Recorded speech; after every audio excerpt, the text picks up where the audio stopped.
Hello and welcome everybody. I am Tyler G of Batman Figs on Instagram, Batman FIGS, as well as co-host of DC Figures and Collectibles. You can find that podcast on iTunes, Spotify, Google Play, as well as the Anchor app, and basically anywhere podcasts are available, you can find us there. We have a lot of big guests, and in fact, one of our guests actually designed the figure that we're reviewing today. His name is Jason Langston. He was a toy designer for Mattel. Actually, he was a great interview, and he talked about just how much went into getting this figure created, how long it took, the process of getting design approvals and all that, and it's pretty amazing to hear. So if you want to hear it, go check it out. But we're going to take a look at this guy. I think he's a beautiful figure.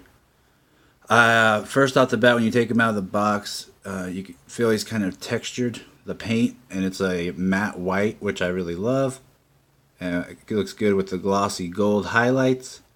His jacket is also a matte black with some textures and cool little designs. Here's the back. Good paint. You see that one little fleck right there, and cool head sculpt. It's very rare to see a hero smiling nowadays.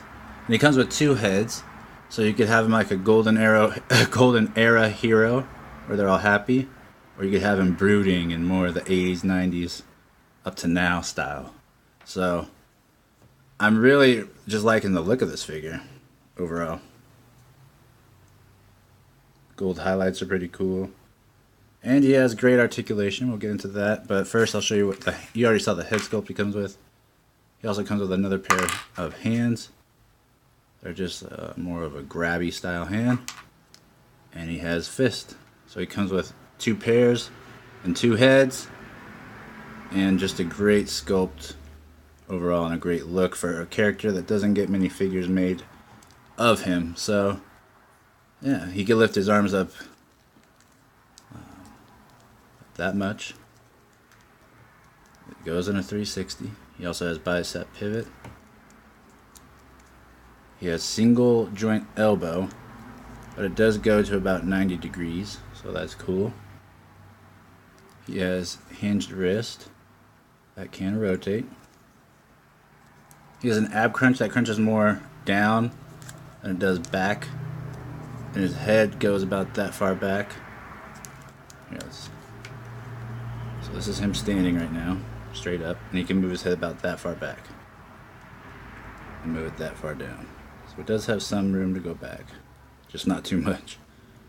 I would have liked if he could move the ab crunch a little further back to help with the head look, but it's more of an ab crunch down, which that's pretty cool because you get some cool shots of him shooting his fire blast, looking down. And he has thigh cut, double knee, and his ankle goes up and down and can pivot side to side. And when you get him out of the box, all his joints worked pretty good right away. There was none that were, stuck. I didn't really have to heat him up or boil him in water. So that's always a plus when you're not worried about the figure breaking or not being able to work. Now, I'm going to do a figure comparison in terms of size, because we were told also by our guest, Mr. Jason, that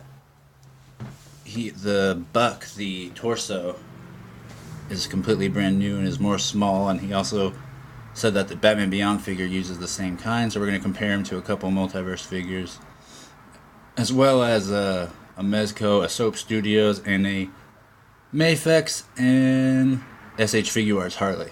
So here we go. This is the Flash figure, obviously. And the reason I picked him because he's a smaller figure and want to see how the new smaller buck of the Ray compares to him. And you can't really tell too much now because of the jacket, but there is some differences, very subtly. I don't know, the Flash buck does look kind of similar in some things, but let's see. No, that's definitely different with the abs. You can see he has a lot more, a lot of detail in there, and At first, because I saw the 6-pack and it kind of looks similar, but no, there's a lot of differences. So, that's the Ray against the Flash, Mattel. Here's a DC Multiverse Affleck from Mattel.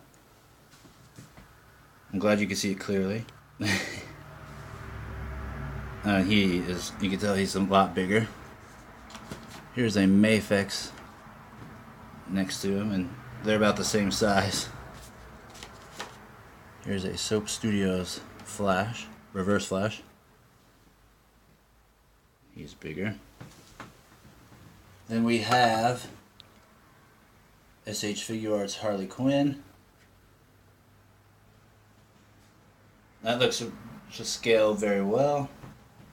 And then lastly, the Mezco Toys Darkseid.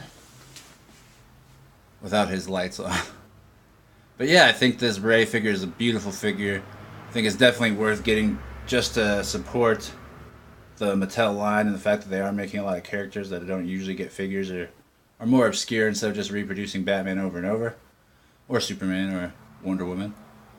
But it's nice to have a character like this. It's nice to have all the new articulation. It's a very cool paint apps with a mixture of the matte and the glossy highlights. So I definitely think he is worth getting. Also, just to support the fact that it took a while to get this character created. And also to, support our friend Jason, the guy that designed it. So definitely, I recommend getting this figure. It's a very cool figure. Also, he was on the Justice League at one point, the last couple of years, so he could fit into Justice League picks. So, looking forward to getting more Multiverse figures from the new upcoming waves, especially the Lobo Connect and Collect figure. That looks really cool. So, I'll be doing reviews on that. The Gaslight Batman review is coming soon as well. Make sure to check out more pictures of the Ray over at my Instagram, BatmanFIGS. Check out the podcast in the link at that bio. Or you could just check it out on Instagram, Google Play, Spotify, all of those, at DC Figures and Collectibles. So I hope you enjoyed this. I will talk to you soon.